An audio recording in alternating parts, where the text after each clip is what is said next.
அனைவருக்கும் வணக்கம்.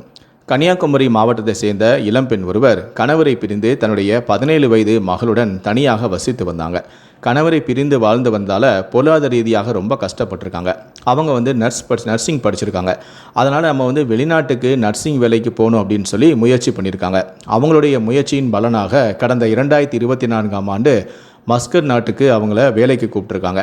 இதனால் நம்ம வேலைக்கு போயிட்டோம்னா நம்முடைய 17 வயது மகள் தனியாக இருப்பாள், அவளுக்கு ஒரு பாதுகாப்பு வேணுமே அப்படின்னு சொல்லிட்டு அந்த பெண் வெளிநாட்டுக்கு செல்வதற்கு முன்னாடி தன்னுடைய 17 வயதை அழைச்சிட்டு தன்னுடைய தாய் தந்தை கிட்ட பத்திரமாக ஒப்படைச்சிக்கிட்டு அவங்க 2024ஆம் ஆண்டு வெளிநாட்டுக்கு போயிருக்காங்க.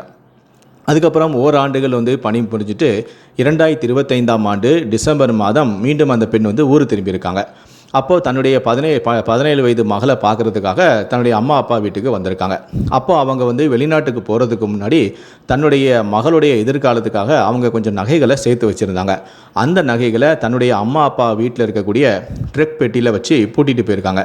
அந்த பெட்டிக்குள்ளே தான் 5 சவரன் தங்கச்சங்கிலி, கம்மல், மோதிரங்கள் எல்லாமே இருந்திருக்கு.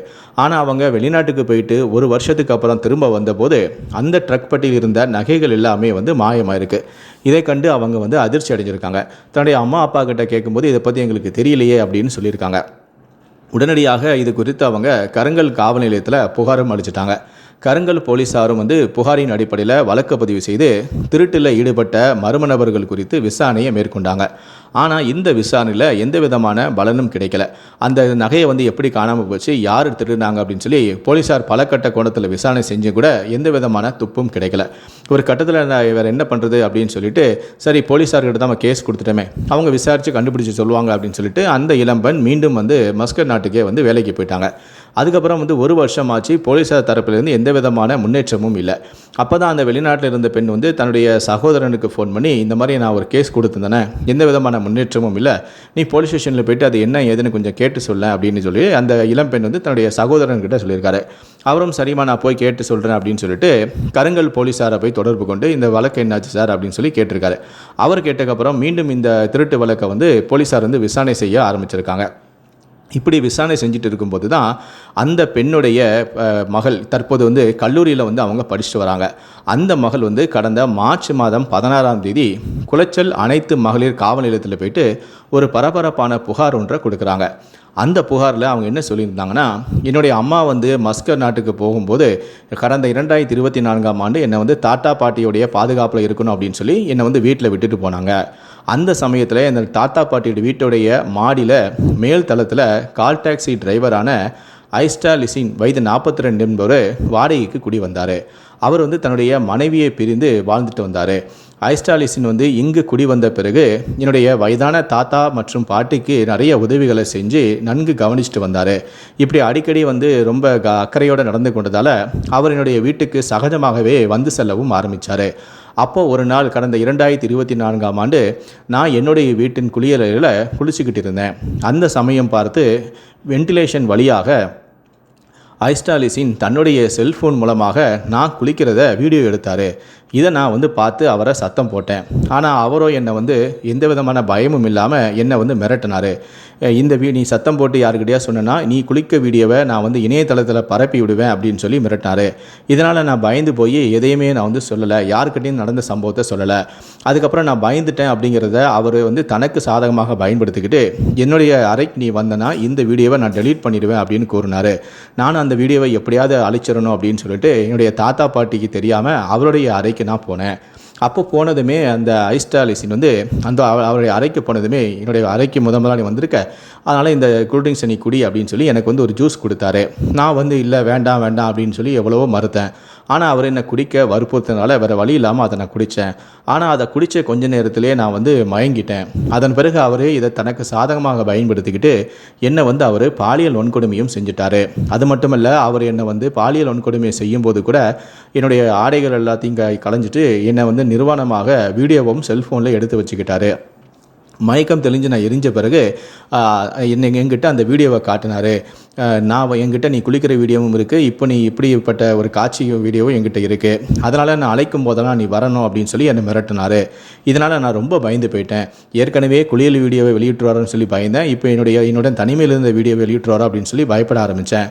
அதுக்கடி அப்புறம் வந்து அவர் என்னை அடிக்கடி அழைத்து என்னை வந்து தொடர்ந்து பாலியல் வன்கொடுமையும் செஞ்சுட்டு வந்தார். இந்த விஷயத்தை, இந்த சம்பவத்தை நான் என்னுடைய பெற்றோர்களிடம் கூற முடியாமல் நான் ரொம்ப மனதளவில் பாதிக்கப்பட்டேன். மேலும் என்னுடைய தாத்தா பாட்டிக்கிட்ட ஒரு நாள் பேசும்போது ட்ரெக் பெட்டியில் வந்து என்னுடைய அம்மா வச்சுட்டு போன நகைப்பணம் கொஞ்சம் இருப்பதை வந்து தாத்தா பாட்டி யதார்த்தமாக அவர்கிட்ட சொல்ல, இதை அவர் நைஸாக தெரிஞ்சுக்கிட்டு அந்த நகைப்பணத்தையும் வந்து திருடணும் அப்படின்னு சொல்லி முடிவு பண்ணார். ஒரு நாள் வந்து தாத்தா பாட்டிக்கு ரொம்ப வயசானதால் அவங்க அடிக்கடி கால் வலிக்குது, குறுக்கு வலிக்குது அப்படின்னு சொல்லி அடிக்கடி சொல்லிக்கிட்டே இருப்பாங்க. அதனால் எனக்கு தெரிந்த ஒரு நபர்கிட்ட நான் மாத்திரை வாங்கி தரேன், அந்த மாத்திரையை நீங்கள் சாப்பிட்டு பாருங்கள், உங்களுக்கு வலிலாம் கேட்கும் அப்படின்னு சொல்லி ஒரு நாள் வந்து வலி நிவாரணி மருந்து வந்து வாங்கிட்டு வந்தார். ஆனால் அது வலி நிவாரணி மருந்து அல்ல, அது ஒரு மயக்க மருந்து.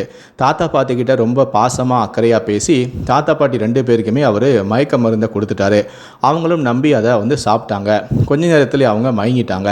அதன் பிறகு இதை தனக்கு சாதகமாக பயன்படுத்திக்கிட்டு அவர் ட்ரக் பெட்டியில் இருந்த பூட்டை உடைச்சி திறந்து அதில் இருந்த நகைகளையும் திருடிட்டார். இது தெரிஞ்ச நான் வந்து அவர்கிட்ட தட்டி கேட்க போது, அவசரமாக எனக்கு வந்து பணம் தேவைப்பட்டுச்சு, அதனால தான் இதை எடுத்தேன், கொஞ்ச நாளே நான் வந்து திருப்பி அதை நான் வச்சிருவேன், இதை வந்து யார்ட்டையும் சொல்லாத, அப்படியே நீ மீறி சொன்னா உன்னுடைய வீடியோவை நான் வந்து இணையதளத்தில் வெளியிடுவேன் அப்படின்னு சொல்லி அப்பவும் என்ன இந்த வீடியோவை காட்டி மிரட்டினார் அப்படின்னு சொல்லி அந்த பெண் வந்து புகார் கொடுத்துருக்காங்க. அம்மா வந்து ஊருக்கு வந்த போது கூட ட்ரெக் பெட்டியில் இருந்த நகைகள் வந்து மாயமாக இருந்துச்சு. அம்மாவும் வந்து கருங்கல் காவல் நிலையத்தில் புகாரும் அளித்தாங்க. இதனால் வந்து ஐசாலிசின் வந்து எங்கே உண்மையை வந்து வெளியே வந்துடுமோ அப்படின்னு சொல்லி பயந்தார். அதே சமயத்தில் உண்மையை நீ வெளியே சொன்னால் உன்னை நான் கொன்னுடுவேன் அப்படின்னு சொல்லி என்னை மிரட்டவும் செஞ்சார். அதனால் நான் வந்து பயந்து போய் என்னுடைய தாய்கிட்ட கூட இந்த உண்மையை சொல்ல முடியாமல் நான் தவிச்சு வந்தேன். இதனால் நான் வந்து பெரும் மனதளவில் பாதிக்கப்பட்டேன். தன்னை வந்து பாலியல் வன்கொடுமையும் செஞ்சு தன்னுடைய வீட்டில் இருந்த நகைகளையும் எடுத்து என்னை வந்து தொடர்ந்து இப்படி மிரட்டிட்டு மன உளைச்சலுக்கு ஆளாக்குறானே அப்படின்னு சொல்லிட்டு ஒரு நாள் என்னுடைய இடது கை நரம்புகளை துண்டித்து கூட நான் தற்கொலைக்கு முயன்றேன். இப்போ நான் வந்து கல்லூரியில் படிச்சுக்கிட்டு இருக்கேன். அப்போ நான் வந்து போக்சோ விழிப்புணர்வு வீடியோவை நான் யூடியூப்பில் பார்த்தேன். எனக்கு எதிராக மிகப்பெரிய குற்றத்தை செய்த ஐஸ்டாலிசன் வந்து இப்போது சட்டத்திலிருந்து தப்பித்து சந்தோஷமாக வாழ்ந்துட்டு இருக்காரு. ஆனால் நான் வந்து அவரை நினச்சி தினமும் வந்து கஷ்டப்பட்டுட்ருக்கேன். அதுக்கப்புறம் அவர் என்னுடைய வீட்டை காலி பண்ணிகிட்டே போயிட்டார். இப்போ அவர் எங்கே இருக்காருன்னே தெரியல. ஆனால் கடந்த 1 வருஷமாக நான் கடுமையான மன உளைச்சல் இருக்கேன். ஆனால் என்னை வந்து பலமுறை வந்து சீரழிச்சிட்டு என்னுடைய வீட்டில் இருந்த நகைகள்லாம் எடுத்துகிட்டு இப்போ அவன் எங்கேயோ ஒரு இடத்துல வந்து சந்தோஷமாக வாழ்ந்துக்கிட்டு இருக்கான். இதை என்னால் வந்து ஏற்றுக்கொள்ளவே முடியல. நான் இந்த அளவுக்கு ஒரு முட்டாளாகவும் கோழையாகவும் இருந்திருக்கேன் அப்படிங்கிறது எனக்கே வந்து ரொம்ப கஷ்டமாக இருக்குது. அதனால தான் என்ன நடந்தாலும் பரவாயில்லை அப்படின்னு சொல்லி துணிஞ்சு நான் வந்து இந்த புகாரை கொடுக்குறேன் அப்படின்னு சொல்லிட்டு அந்த பெண் வந்து ஒரு புகார் மனு வந்து கொடுத்துருக்காங்க. இதையடுத்து ஐஸ்டாலிசன் மீது சிறுமியை மிரட்டி பாலியல் வன்கொடுமை செய்து கொலை மிரட்டல் விடுத்தது, தகவல் தொழில்நுட்ப சாதகத்தை தவறாக பயன்படுத்தியது, போக்சோ உள்ளிட்ட சுமார் 6 பிரிவுகளின் கீழே போலீஸாரும் வழக்கு பதிவு செஞ்சாங்க. குளச்சல் அனைத்து மகளிர் போலீஸாரும் வழக்கு பதிவு செஞ்சாங்க. அதன் பிறகு நகைகளை திருடி தப்பிச்சென்று 1 வருடத்திற்கு மேலாக தலைமறைவாக இருந்த ஐசாலிசின் வந்து எங்கே இருக்கார், அந்த நகைகளை விற்று அவர் என்ன செய்கிறார் அப்படின்னு சொல்லி போலீஸார் வந்து அவரை தேடும் பணியில் ஈடுபட்டாங்க. அப்போ தான் அவருடைய செல்ஃபோன் நம்பரை வச்சு டவர் லொக்கேஷன் மூலமாக அவர் எங்கே இருக்காருன்னு கண்காணிக்கும் போது அவர் சென்னையில் இருப்பது தெரிய வந்துச்சு. இதையடுத்து போலீஸார் வந்து கடந்த திங்கட்கிழமை அன்று மாலை அவரை சென்னையில் வைத்து சுற்றி வளைத்து அதிரடியாக கைதும் செஞ்சாங்க.